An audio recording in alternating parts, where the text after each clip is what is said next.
ಎಲ್ಲರಿಗೂ ನಮಸ್ಕಾರ. ನನ್ನೆಲ್ಲ ಆತ್ಮೀಯ ಯೋಗ ಬಂಧುಗಳೇ,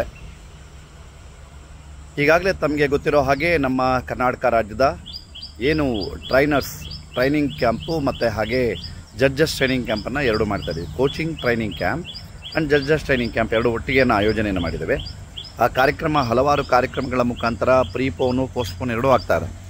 ಈ ಬಾರಿ ಪೋಸ್ಟ್ಪೋನ್ ಆಗಿದೆ. ಬಿಕಾಸ್ ಖೇಲೋ ಇಂಡಿಯಾ ಏನು ಚಾಂಪಿಯನ್ಶಿಪ್ ನಡೀತಾ ಇದೆ ಅದು ಬರುವ 9, 10, 11, 12, 13, 14 ನಾವು 9ನೇ ತಾರೀಕು ಅಲ್ಲಿ ರಿಪೋರ್ಟ್ ಮಾಡ್ಕೋಬೇಕಾಗಿದೆ. ಹಾಗಾಗಿ ಇಲ್ಲಿಂದ 7ನೇ ತಾರೀಕು ಹೊರಡಬೇಕಾಗುತ್ತೆ ತಂಡ. ಹಾಗಾಗಿ ನಾವು ಏನು ಕಾರ್ಯಕ್ರಮವನ್ನು 9ರಿಂದ 11 ಅಂತ ಅಂದ್ಕೊಂಡಿದ್ವಿ, ಅದನ್ನು ಇವಾಗ ಚೇಂಜ್ ಮಾಡಿ 2, 3, 4 ಸಿದ್ಧಗಂಗಾ ಮಠದಲ್ಲಿ ನಾವು ಆಯೋಜನೆ ಮಾಡಿದ್ದೇವೆ. ಅದರ ಪೂರ್ಣ ಮಾಹಿತಿಯನ್ನು ಕೊಡ್ತೇನೆ. ಅದಕ್ಕೆ ಮುಂಚೆ ತಮಗೆ ತಿಳಿಸ್ತಾ ಇರ್ತಕ್ಕಂಥ ವಿಷಯ ಇಷ್ಟೇ. ಬರುವ ಮೇ 1ನೇ ತಾರೀಕು ಸಂಜೆ 5 ಗಂಟೆಗೆ 4ರಿಂದ 5 ಗಂಟೆಗೆ ತಾವು ರಿಪೋರ್ಟ್ ಮಾಡ್ಕೋಬೇಕು. 4ರಿಂದ 5 ಗಂಟೆಗೆ 5 ಗಂಟೆಗೆ ರಾತ್ರಿ ಮಠದಲ್ಲಿ ಊಟದ ವ್ಯವಸ್ಥೆ ಇರುತ್ತೆ. ಮತ್ತು 2, 3, 4 ನಾವು ಅದಕ್ಕೆ ವಿಶೇಷವಾಗಿರ್ತಕ್ಕಂಥ ತಿಂಡಿ ಮತ್ತು ಉಪಹಾರದ ವ್ಯವಸ್ಥೆಯನ್ನು ಹಾಗೂ ಊಟದ ವ್ಯವಸ್ಥೆಯನ್ನು ಮಾಡಿರ್ತೇವೆ. 2 ಮತ್ತು 3 ಪೂರ್ಣ ಅವಧಿಯ ಒಂದು ಕಾರ್ಯಾಗಾರ ಇರುತ್ತೆ. 4ನೇ ತಾರೀಕು ಬೆಳಗ್ಗೆ ಏನು ನಮ್ಮ ಕಾರ್ಯಕ್ರಮದ ಎಕ್ಸಾಮಿನೇಷನ್ಸ್ ಇರ್ಬೋದು, TSRದು ಟ್ರೈನಿಂಗ್ ಇರ್ಬೋದು, ಇದೆಲ್ಲ ಇರುತ್ತೆ. ಸೊ ಮಧ್ಯಾಹ್ನ ಊಟವಾದ ನಂತರ ತಾವೆಲ್ಲರೂ ಸಹ ಅಲ್ಲಿಂದ ನಿರ್ಗಮಿಸ್ತಕ್ಕಂಥ ವ್ಯವಸ್ಥೆಗೆ ನಾವು ಆಯೋಜನೆಯನ್ನು ಮಾಡಿದ್ದೇವೆ. ಮಧ್ಯಾಹ್ನ ಸುಮಾರು 3 ಗಂಟೆಗೆ ತಾವೆಲ್ಲ ಅಲ್ಲಿಂದ ನಿರ್ಗಮಿಸ್ತೀರಾ. ಯಾರ್ಯಾರು ಜಿಲ್ಲಾ ಅಧ್ಯಕ್ಷರು ಮತ್ತು ಕಾರ್ಯದರ್ಶಿಗಳಿದ್ದೀರಾ ಅವರು ಭಾನುವಾರ ತಾವು ಅಪ್ಡೇಟ್ ಮಾಡ್ಕೋಬೇಕಾಗುತ್ತೆ. ತಾವು ಭಾನುವಾರ ಅಲ್ಲಿ ಬರಬೇಕಾಗುತ್ತೆ. ಭಾನುವಾರ ಬೆಳಗ್ಗೆ ಬಂದರೆ ಇವರ ಒಂದು ಏನು ಸಮಾರೋಪ ಸಮಾರಂಭ ಇರುತ್ತೆ ಅದನ್ನು ನಾವು ಮುಗಿಸ್ಕೊಂಡು ಅದಾದ ನಂತರ ನಮ್ಮ ಕರ್ನಾಟಕ ರಾಜ್ಯದ ಈ ಬಾರಿಯ ಜನರಲ್ ಬಾಡಿ ಮೀಟಿಂಗನ್ನು ಆಯೋಜನೆ ಮಾಡ್ತಾ ಇದ್ದೇವೆ. ಹಾಗಾಗಿ ತಾವೆಲ್ಲರೂ ಬರಬೇಕಾಗುತ್ತೆ. ಯಾರು ಅಧ್ಯಕ್ಷರು ಅಥವಾ ಕಾರ್ಯದರ್ಶಿಗಳು ಬರೋಕ್ಕಾಗಲಿಲ್ಲ ಅನ್ನೋರು ಕಮಿಟಿಯ ಮೆಂಬರ್ಸ್ಗಳು ಯಾರಿದ್ದಾರೆ ಅವರಲ್ಲಿ ಯಾರಾದರೂ ಒಬ್ಬರನ್ನು ಮೊದಲ ಪ್ರಾಧಾನ್ಯತೆ ನಮ್ಮ ಟ್ರೆಸರರ್ಗಿರುತ್ತೆ.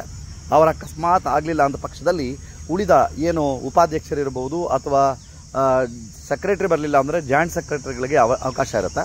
ಅವರಲ್ಲಿ ಆಗಲಿಲ್ಲ ಅಂತಂದಾಗ ಮೆಂಬರ್ಸ್ಗಳಿಗೆ ಅವಕಾಶ ಇರುತ್ತೆ. Other than members, EC members ನಮ್ಮ ಏನಿರುತ್ತೆ ಡಿಸ್ಟ್ರಿಕ್ಟ್ ಬಾಡಿಯವ್ರನ್ನ ಬಿಟ್ಟು ಹೊರಗಡೆಯವ್ರನ್ನ ನಾವು ಅಲೋ ಮಾಡಲಿಕ್ಕೆ ಆಗೋದಿಲ್ಲ, ಅವರಿಗೆ ಅವಕಾಶ ಇರೋದಿಲ್ಲ. ಸೊ ಹಾಗಾಗಿ ತಮ್ಮೆಲ್ಲರಲ್ಲೂ ನಿವೇದನೆ ಮಾಡ್ತಾ ಇದ್ದೇನೆ, ತಾವು ತಮ್ಮ ಎಲ್ಲ ವ್ಯವಸ್ಥೆಗಳನ್ನು ಮಾಡ್ಕೊಳ್ತಾ ತಾವು ಆ ದಿನ ಬರ್ತಕ್ಕಂಥದ್ದು ಏನಿರುತ್ತೆ ಆ ಒಂದು ಸಭೆಗೆ ತಾವೆಲ್ಲರೂ ಆಗಮಿಸಬೇಕಾಗಿ ತಮ್ಮಲ್ಲಿ ಪ್ರಾರ್ಥನೆ ಮಾಡ್ತಾ ಇದ್ದೇನೆ. ದಯವಿಟ್ಟು ಗಮನಿಸಿ, ತಾವು ಬರುವ 1ನೇ ತಾರೀಕು ಏನು ನಮ್ಮ ಜಡ್ಜಸ್ ಟ್ರೈನಿಂಗ್ ಕ್ಯಾಂಪು ಮತ್ತು ಹಾಗೆ ನಮ್ಮ ಕೋಚಿಂಗ್ ಟ್ರೈನಿಂಗ್ ಕ್ಯಾಂಪ್ನವರು 1ನೇ ತಾರೀಕು ಸಂಜೆ 4ರಿಂದ 5 ಗಂಟೆ ಒಳಗಡೆಗೆ ಸಿದ್ಧಗಂಗಾ ಮಠದ ನಮ್ಮ ಏನು ಯಾತ್ರಿ ನಿವಾಸ ಅಂತ ಇದೆ ಅಲ್ಲಿ ರಿಪೋರ್ಟ್ ಮಾಡ್ಕೋಬೇಕಾಗುತ್ತೆ. ಯಾತ್ರಿ ನಿವಾಸ ಮತ್ತೊಮ್ಮೆ ರಿಪೀಟ್ ಮಾಡ್ತಾ ಇದ್ದೀನಿ, ಸಿದ್ಧಗಂಗಾ ಮಠದ ಕ್ಯಾತ್ಸಂದ್ರ ಅಂತ ಕರಿತೀವಿ. ಅಲ್ಲಿ ಯಾತ್ರಿ ನಿವಾಸದಲ್ಲಿ ತಾವು ತಮ್ಮ ಹೆಸರುಗಳನ್ನ ನೋಂದಾವಣೆ ಮಾಡಿಕೊಂಡು ತಮ್ಮ ಕೊಠಡಿಗಳನ್ನು ತಾವು ಕೊಠಡಿಗಳಲ್ಲಿ ತಮ್ಮ ವ್ಯವಸ್ಥೆಯನ್ನು ಮಾಡ್ಕೋಬೋದಾಗಿ ಕೇಳ್ಕೊಳ್ತೇವೆ. ನಂತರ 2 ಮತ್ತು 3ನೇ ತಾರೀಕು ಅವರಿಗೆ ಕಾರ್ಯಾಗಾರ ಇರುತ್ತೆ. 3ನೇ ತಾರೀಕು ರಾತ್ರಿ ಅವರಿಗೆ ಎಕ್ಸಾಮಿನೇಷನ್ಸ್ ಇರುತ್ತೆ ಥಿಯರಿ. 4ನೇ ತಾರೀಕು ಫಸ್ಟ್ ಹಾಫಲ್ಲಿ ಅವರಿಗೆ TSRದು ಮತ್ತು ಕಂಪ್ಯೂಟರ್ದು ಎಲ್ಲ ಏನೇನಿರುತ್ತೆ ಅದನ್ನು ನಮಗೆ ತರಬೇತಿ ನೀಡ್ತಕ್ಕಂಥ ವ್ಯವಸ್ಥೆ ಇರುತ್ತೆ. ಆದಷ್ಟು ಬರುವಾಗ ಎಲ್ಲರೂ ಸಹ ತಮ್ಮ ಲ್ಯಾಪ್ಟಾಪ್ಗಳನ್ನು ತರ್ತಕ್ಕಂಥ ವ್ಯವಸ್ಥೆ ಮಾಡ್ಕೊಳ್ಳಿ. ಆಗೋದೇ ಇಲ್ಲ ಅನ್ನೋರು ತಮ್ಮ ಮೊಬೈಲ್ಗಳ ಏನು ಆ್ಯಂಡ್ರಾಯ್ಡ್ ಮೊಬೈಲ್ಗಳಿರುತ್ತೆ ಅದನ್ನು ತರಲಿಕ್ಕೆ ವ್ಯವಸ್ಥೆ ಮಾಡ್ಕೊಳ್ಳಿ. ಮೊಬೈಲ್ ಕಂಪಲ್ಸರಿ ಎಲ್ಲರ ಹತ್ರ ಇದ್ದೇ ಇರುತ್ತೆ.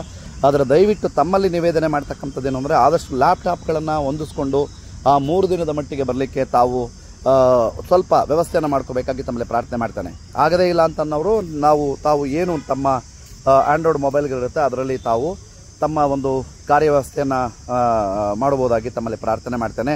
ಹಾಗೆ ನೆಕ್ಸ್ಟು ಮಧ್ಯಾಹ್ನದಲ್ಲಿ ನಮ್ಮ ಜನರಲ್ ಬಾಡಿ ಮೀಟಿಂಗ್ ಇರುತ್ತೆ. ಜನರಲ್ ಬಾಡಿ ಮೀಟಿಂಗಲ್ಲಿ ಯಾರ್ಯಾರು ನಮ್ಮ ಜಿಲ್ಲೆಯ ಈಗಾಗಲೇ ತಿಳಿಸಿರ್ತಕ್ಕಂಥ ಏನು ಅಧ್ಯಕ್ಷರು ಮತ್ತು ಕಾರ್ಯದರ್ಶಿಗಳು ಈಗಾಗಲೇ ತಿಳಿಸಿದೆ ಅವರು ಅಲ್ಲಿ ಇರ್ತಕ್ಕಂಥ ವ್ಯವಸ್ಥೆ ಇರುತ್ತೆ. ಸಂಜೆ 5 ಗಂಟೆಗೆ ಅದನ್ನು ಮುಗಿಸ್ಬಿಡ್ತೀವಿ. 3 to 5 ಇರುತ್ತೆ. ಸೊ ಅದಾದ ನಂತರ ಆ ಕಾರ್ಯಕ್ರಮ ಮುಗಿಯುತ್ತೆ. 5 ಗಂಟೆ ಮೇಲೆ ತಾವು ಡಿಸ್ಪ್ಯಾಚ್ ಆಗ್ಬೋದು. ತುಮಕೂರಿಗೆ ಎಲ್ಲ ಕಡೆಯಿಂದಲೂ ನಮಗೆ ಬಸ್ಸಿನ ವ್ಯವಸ್ಥೆ, ಟ್ರೈನಿನ ವ್ಯವಸ್ಥೆ ಇದೆ. ಹಾಗಾಗಿ ಆತಂಕ ಪಡೋದು ಬೇಡ. ಆದಷ್ಟು ಬೇಗ ತಮ್ಮ ಏನು ಬರುವಿಕೆಗೆ ಈಗಾಗಲೇ ತಿಳಿಸಿರೋ ಹಾಗೆ ತಮ್ಮ ಎಲ್ಲ ವ್ಯವಸ್ಥೆಗಳನ್ನು ಮಾಡ್ಕೋಬೇಕಾಗಿ ತಮ್ಮಲ್ಲಿ ಪ್ರಾರ್ಥನೆ ಮಾಡ್ತಾ ಇದ್ದೀನಿ. ಧನ್ಯವಾದ. ಶುಭ ದಿನ. ಹಾಗೆ ಹೆಚ್ಚಿನ ಎಲ್ಲ ಜಿಲ್ಲಾ ಸಂಯೋಜಕರುಗಳು, ಜಿಲ್ಲಾ ಏನು ನಮ್ಮ ತಂಡಗಳಿದೆ ಅಂದರೆ ಸಂಸ್ಥೆಗಳಿದೆ ಅವರುಗಳು ಹೆಚ್ಚಿನ ಸಂಖ್ಯೆಯಲ್ಲಿ ಒಂದು ಶಿಬಿರಕ್ಕೆ ಕಾರ್ಯಾಗಾರಕ್ಕೆ ಭಾಗವಹಿಸ್ತಕ್ಕಂಥ ಒಂದು ಪ್ರಚೋದನೆಯನ್ನು ಮಾಡಿ ಆದಷ್ಟು ಹೆಚ್ಚು ಸಂಖ್ಯೆಯಲ್ಲಿ ಒಂದು ಕಾರ್ಯಾಗಾರವನ್ನು ಯಶಸ್ವಿಗೊಳಿಸ್ಕೋಬೇಕಾಗಿ ತಮ್ಮಲ್ಲಿ ಪ್ರಾರ್ಥನೆ ಮಾಡ್ತಾ ಇದ್ದೀನಿ. ಧನ್ಯವಾದ. ಶುಭ ದಿನ.